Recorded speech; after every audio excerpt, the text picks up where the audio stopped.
Olá, amigos e amigas do Exame de Ordem 2016, tudo bem? Estamos aqui então para dar umas dicas de direito tributário para vocês. Selecionei alguns itens que eu entendo como relevantes, importantes para a nossa prova, levando em consideração o que vem sendo abordado pela Fundação nas últimas provas.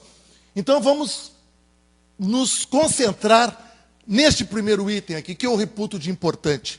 A definição de tributo que nós vamos encontrar lá no Código Tributário Nacional, no seu artigo 3º. Tributo é toda prestação pecuniária compulsória expressa em moeda, instituída em lei, que não constitui sanção de ato ilícito e cobrada mediante atividade administrativa plenamente vinculada. Bom, desse conceito de tributo, do artigo 3º, nós temos a seguinte situação, aquela célebre distinção entre taxa e tarifa, porque taxa é tributo, está lá na Constituição, no artigo 145, inciso 2, e tarifa, preço público, não tem natureza tributária, tem natureza contratual de preço público.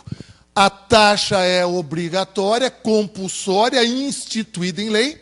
A tarifa, distinção, portanto, entre ambas, a tarifa é por contrato administrativo, não é por previsão legal, não é instituída pelo legislador.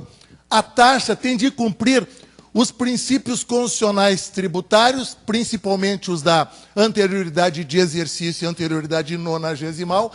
A tarifa não tem essa função, pode haver a elevação da tarifa ou do preço público de um dia para o outro, sem necessidade de esperar esse lapso de tempo. Então, o tributo também, no artigo 3º, e a outra distinção que se faz, ele é diferente da multa. O tributo advém de uma atividade lícita. A hipótese de incidência dos tributos é sempre uma atividade lícita, nos impostos, principalmente. Vejam vocês, prestar serviços, auferir rendas, importar mercadorias, né, transferir a propriedade de um imóvel, o ITBI, o ISSQN na prestação de serviços e assim por diante. Sempre uma atividade ilícita. E a multa fiscal, a penalidade pecuniária, decorre de uma infração tributária. Por isso que o artigo 3º diz, tributo não é sanção de ato ilícito, não se pune o contribuinte com tributo. Pune-se o contribuinte com a penalidade pecuniária. Mas ambos, tanto o tributo quanto a multa fiscal, a penalidade pecuniária, que é a terminologia adotada pelo Código Tributário Nacional, são ambos instituídos por lei. Então, esse é o elemento comum e são obrigatórios. Eu tenho de pagar o tributo por força de lei e eu tenho de pagar a multa também por força de lei, caso eu cometa uma infração e me seja sancionado por parte do Estado aquele ato infracional por mim cometido. Bem, segundo ponto, que eu reputo também de muito importante, é o crédito tributário. Tudo relacionado ao crédito tributário. De onde surge o crédito tributário? Da obrigação tributária principal, cujo objeto é o pagamento do tributo ou da penalidade pecuniária. Então, o crédito tributário tem essa função, o adimplemento de uma obrigação principal, tanto no pagamento do tributo, porque eu pratiquei o fato gerador, quanto para o pagamento de uma penalidade pecuniária, de uma multa fiscal, porque eu cometi um ato ilícito tributário, uma infração tributária. Bem, ainda sobre o crédito tributário, reputo de muito importante são as modalidades de lançamento. São 3 as modalidades de lançamento. Vocês se lembram? Lançamento por declaração, lançamento por homologação e lançamento de ofício. No lançamento por declaração, os 2 sujeitos da relação jurídico-obrigacional tributária estão juntos na confecção, na elaboração desse lançamento. O sujeito passivo que fornece informações ao fisco, informações de fato. E o sujeito ativo, que é o fisco, ao receber essas informações, aplica a legislação do seu tributo, calcula o tributo e notifica o sujeito passivo para o pagamento. Então, nós temos aquele chamado procedimento administrativo que está estabelecido, que está textualmente redigido no artigo 142 do Código Tributário Nacional. São exemplos de tributos sujeitos a lançamento por declaração, o ITBI dos municípios e o ITCMD dos estados. Depois nós temos, no artigo 150, o lançamento por homologação. E aí, exclusivamente, o sujeito passivo toma parte nessa modalidade de lançamento.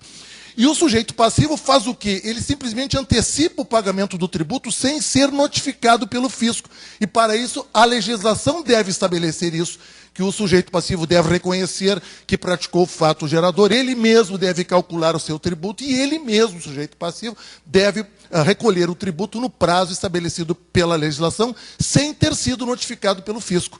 O lançamento por homologação, portanto, a participação é exclusiva do sujeito passivo, o sujeito ativo não participa nessa modalidade de lançamento. Já no lançamento de ofício, a participação é exclusiva do sujeito ativo. Ele não precisa de sujeito passivo para lançar os seus tributos.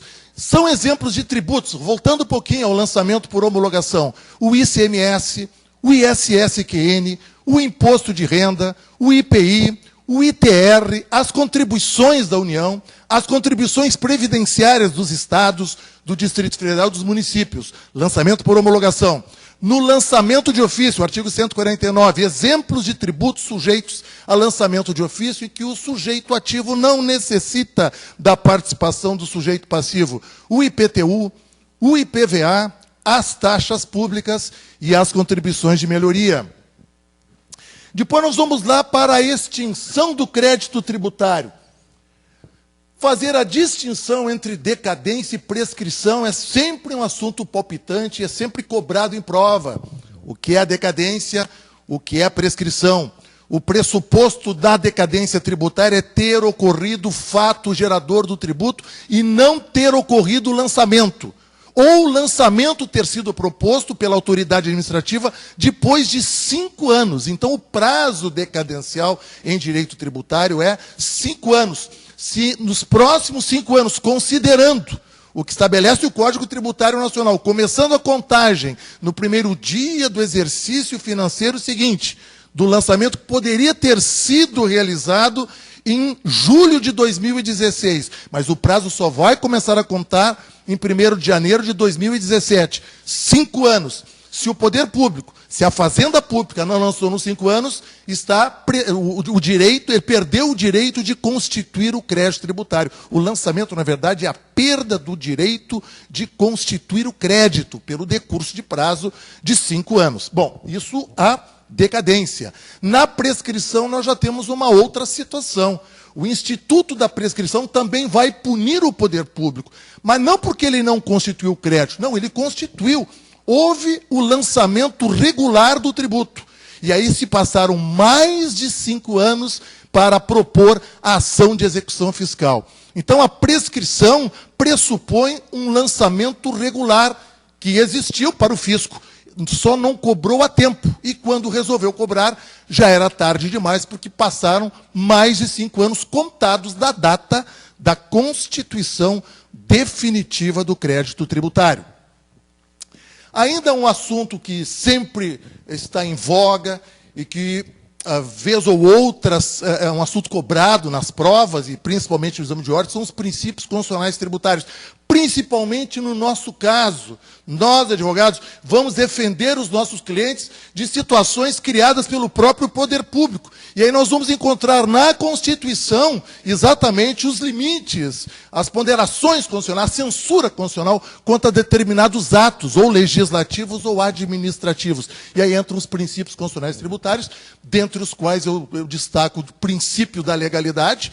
Para se instituir tributo ou para se aumentar tributo, é absolutamente necessária a exigência de uma lei. Agora, lei ordinária. A lei ordinária que é a regra no direito tributário.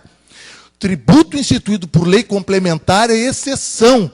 Os empréstimos compulsórios, do artigo 148, o imposto sobre grandes fortunas, do artigo 153, inciso 7, são exceções, porque a regra é lei ordinária. E mais ainda, se porventura, como já houve no passado, um tributo for instituído por lei complementar, não havendo necessidade dessa lei complementar, essa lei complementar, que materialmente é lei complementar, ou melhor, formalmente é lei complementar, mas materialmente é lei ordinária. essa lei complementar poderá ser revogada por uma lei ordinária. Esse é o entendimento do Supremo Tribunal Federal. Tá certo? O princípio da legalidade tem aquelas exceções que nós conhecemos, do artigo 153, parágrafo 1º, aqueles 4 impostos que podem ser aumentados por ato do Poder Executivo, por decreto do Presidente da República, imposto de importação, imposto de exportação, o IPI e o IOF. Ainda sobre os princípios, podemos falar do princípio da anterioridade de exercício e da anterioridade nonagesimal. Os tributos que forem instituídos em 2016 só poderão ser cobrados em 2017, princípio da anterioridade de exercício.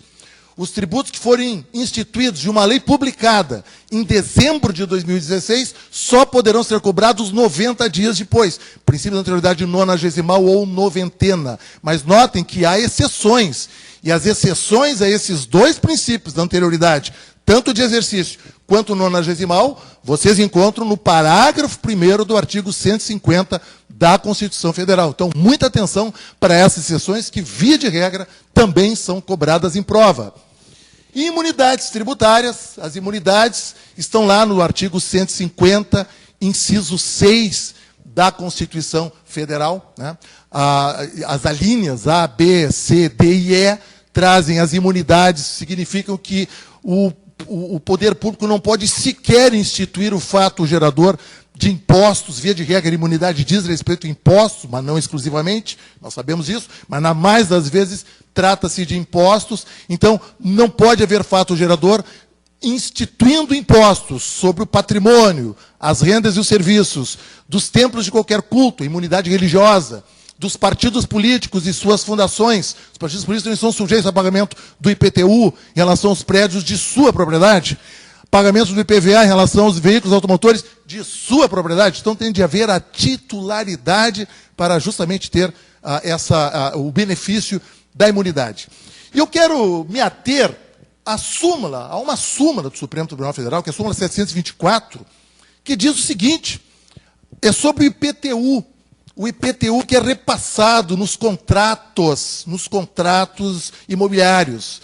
E esse IPTU, por ser repassado, o poder público, as municipalidades, querem cobrar o IPTU das entidades imunes, porque, na verdade, o ônus não é deles.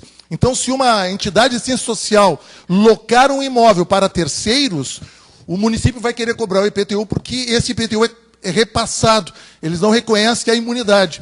E a súmula 624 diz exatamente o contrário, que mesmo que haja o repasse por intermédio de uma cláusula contratual, mesmo assim haverá imunidade por parte dessas entidades imunes frente à Constituição, que eventualmente locaram os seus imóveis. O que elas têm que comprovar é que aqueles valores auferidos a título dessa receita, né, de aluguel, da receita locatícia, é destinada aos fins institucionais dessas entidades.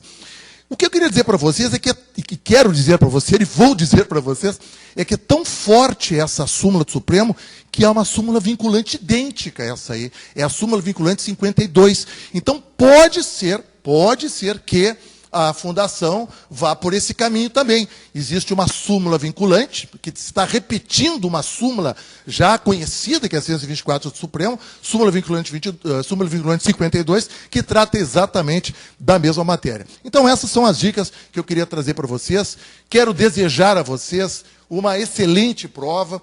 Vocês já são vitoriosos pelo simples fato de estarem aqui, né? Vocês estão, entendo que vocês estão com conteúdo, o conteúdo de conhecimento já fortalecido por tudo que aprenderam e apreenderam nos estudos aqui no IDC e tudo mais. Então, eu tenho plena convicção que vocês se haverão muito bem nesta prova. E tenho sempre em mente aquele ditado, aquele velho adágio, sempre conhecido, né? O sucesso em qualquer empreitada é 5% de inspiração e 95% de transpiração. Então, o meu desejo é que vocês transpirem muito nessa prova, transpirem conhecimento, para que vocês vençam essa primeira etapa, logrem êxito nessa primeira etapa e entrem como verdadeiros vencedores na segunda etapa da OAB. Uma excelente prova para vocês e até qualquer hora. Muito obrigado.